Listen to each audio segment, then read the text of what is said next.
बिस्मिल्लाहिर्रहमानिर्रहीम। मेरा नाम मोहम्मद फ़ाज़ दीवान है। सोलर अपडेट की न्यू एपिसोड के साथ मैं आपके सामने हाज़िर हूँ। काफ़ी अरसे बाद इस बार मैं आपके सामने आया हूँ और एक ऐसा टॉपिक जो कि सबको मालूम है, बहुत मशहूर हो गया है कि सोलर पे टैक्स लग गया है, सोलर पैनल्स पे।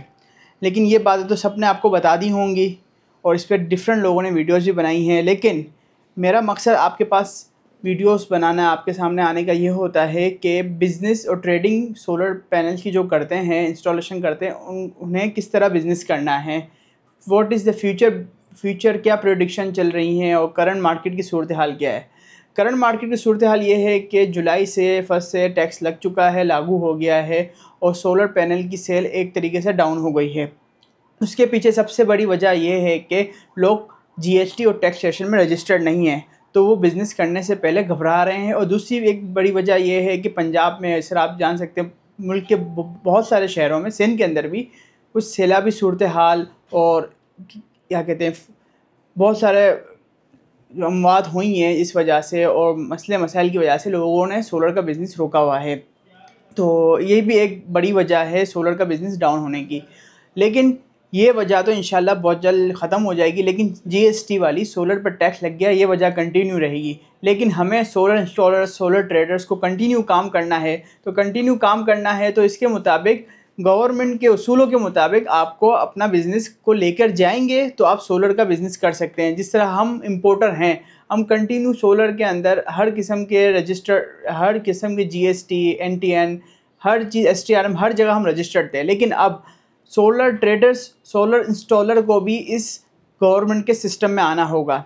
लेकिन मसला ये है कि लोग घबराते हैं कि हम इन सिस्टम में आ जाएंगे तो हमारे लिए मुसीबत हो जाएगी, हम पेपर वर्किंग में आ जाएंगे, तो एफबीआर, बाकी डिफरेंट इदारे हैं, उनके नज़रों में आ जाएंगे। तो इस वजह से लोग घबराते हैं और इस सिस्टम में आते नहीं हैं। लेकिन पहले उनके लिए थोड़ा आसानी थी, अब उनके लिए मुश्किल है। अगर सोलर का बिज़नेस करना है तो इसमें आना है। मैं इस हवाले से ख़ास तौर पे मैंने वीडियो बनाई है जिससे आपको फ़ायदा हो। मेरे साथ बैठे हुए कामिल भाई जो कि टैक्सेशन एक्सपर्ट हैं, उन्हें मैंने स्पेशल इन्वाइट किया है इस वीडियो के लिए, ताकि वो आपको बताएँ कि आप जीएसटी में रजिस्टर होंगे तो आपको प्रॉब्लम नहीं होगी, और जीएसटी में रजिस्टर होने के बाद आपने किस तरह इंपोर्टर से परचेजिंग करनी है और किस तरह अपना स्टॉक आगे अपने डीलर्स और अपने कस्टमर्स को सेल करना है। तो कामिल भाई, आप अपना इंट्रोड्यूस कराएं। और अस्सलाम वालेकुम, मेरा नाम काबिल शोएब है। मैं दीवान इंटरनेशनल प्राइवेट लिमिटेड में एज अकाउंट्स मैनेजर जॉब करता हूं।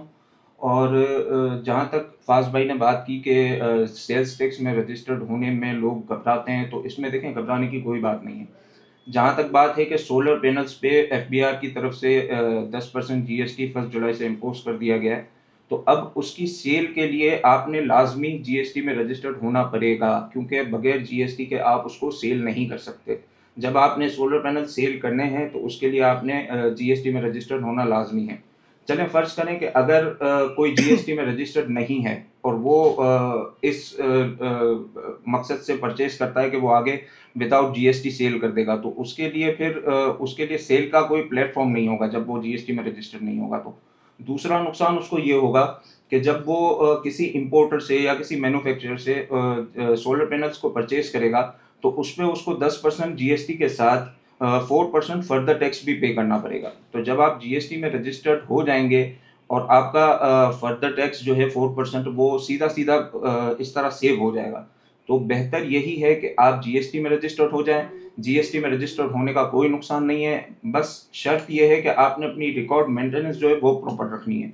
जब आप रिकॉर्ड मेंटेनेंस अपनी प्रॉपर रखेंगे, शफाफ काम करेंगे, तो फिर कोई भी नुकसान नहीं होगा, कोई भी आपसे सवाल नहीं होगा। बस आपका बैंक और आपकी सेल वो एक दूसरे को जस्टिफाई करते हो। जो आपका बैंक है वो आपकी सेल को जस्टिफाई करता हो, जो आपकी सेल है वो आपके बैंक को जस्टिफाई करती हो, तो लाजमी कोई सवाल नहीं होगा, कोई आपके लिए प्रॉब्लम नहीं होगी। तो मेरा मशवरा आप सबको यही है कि आप लाजमी जीएसटी में रजिस्टर्ड हों। जीएसटी में रजिस्टर्ड होने के बाद आप रिन्यूएबल एनर्जी और उसके तमाम इक्विपमेंट्स की सेल करें, इससे आपको लाजमी फ़ायदा ही फ़ायदा होगा। कामिल भाई, एक छोटी सा सवाल है। बहुत सारे ट्रेडर्स और दुकानदार सवाल करते हैं कि हम तो चलो जीएसटी में रजिस्टर्ड हो जाते हैं, लेकिन हमारे पास जो कस्टमर आता है, इसको 2 प्लेटें, 10 प्लेटें, 20 प्लेटें चाहिए होती हैं, वो तो एंड यूज़र होता है, वो तो जीएसटी में रजिस्टर्ड होता नहीं है। अगर होता है तो वो अपना एनटीएन वगैरह शो नहीं करना चाहता, तो वो मैक्सिमम उन्हें शनाख्ती कार्ड दे देता है अपना, कि भाई ये मेरा शनाख्ती कार्ड है, मुझे इस पर सेल कर दो। तो उन्हें किस तरह सेल किया जाए, मतलब यानी उनसे उन्हें उन पे तो हम 4% लेंगे तो वो हमसे काम नहीं करेगा। नहीं, एंड यूजर पे देखें, एंड यूजर को जब आप सेल करते हैं तो उस पे 4% नहीं लगता। जब भी एंड कोई भी आइटम हो, वो जब भी एंड कंज्यूमर को सेल होती है तो उस पे जीएसटी लगता है, लेकिन फर्दर टैक्स नहीं लगता। चाहे फर्दर टैक्स हो, चाहे advance income tax under section 236G and 236H of the income tax ordinance हो, वो एंड कंज्यूमर पे नहीं लगता। तो जितने भी रिटेलर्स हैं वो अगर किसी को वॉक इन कस्टमर को सेल करते हैं तो उनके लिए लाजमी है कि वो उस पर जीएसटी लगाएंगे, लेकिन फर्दर टैक्स नहीं लगाएंगे, ना ही उनसे एडवांस इनकम टैक्स लेंगे, बल्कि उनसे सिर्फ एनआईसी लेके और कैश पेमेंट या बैंक के थ्रू पेमेंट लेके वो उनको सेल कर सकते हैं। जी, तो नाज़रीन आप देख सकते हैं कि ट्रेडर्स और इंस्टॉलर्स को इससे बिल्कुल ही परेशानी होने की ज़रूरत नहीं है। इसके अलावा आप लोगों के लिए हम बैठे हैं। अगर आपको किसी भी किस्म का कोई टैक्सेशन में इशू आ रहा हो, समझ नहीं आ रहा हो किस तरह बिज़नेस कंटिन्यू ट्रेड करनी है, तो आप मुझे जानते हैं, जिस तरह आप हमारी कंपनी को जानते हैं। अब हमसे रब्ता करें, हम आपकी हेल्प करेंगे और आपके लिए जो हो सका हम करेंगे। और इसके साथ साथ ये वीडियो ख़ास तौर पे टैक्सेशन में बनाने का मकसद यही था कि ये जो मेन मामला जो चल रहा है उसमें लोगों के लिए आसानी पैदा करना, ये बनाने का वीडियो का मकसद यही था। बहुत बहुत शुक्रिया। नेक्स्ट कोई अच्छे सी टॉपिक के साथ आपके सामने हाजिर होऊंगा। बहुत बहुत शुक्रिया। Thank you.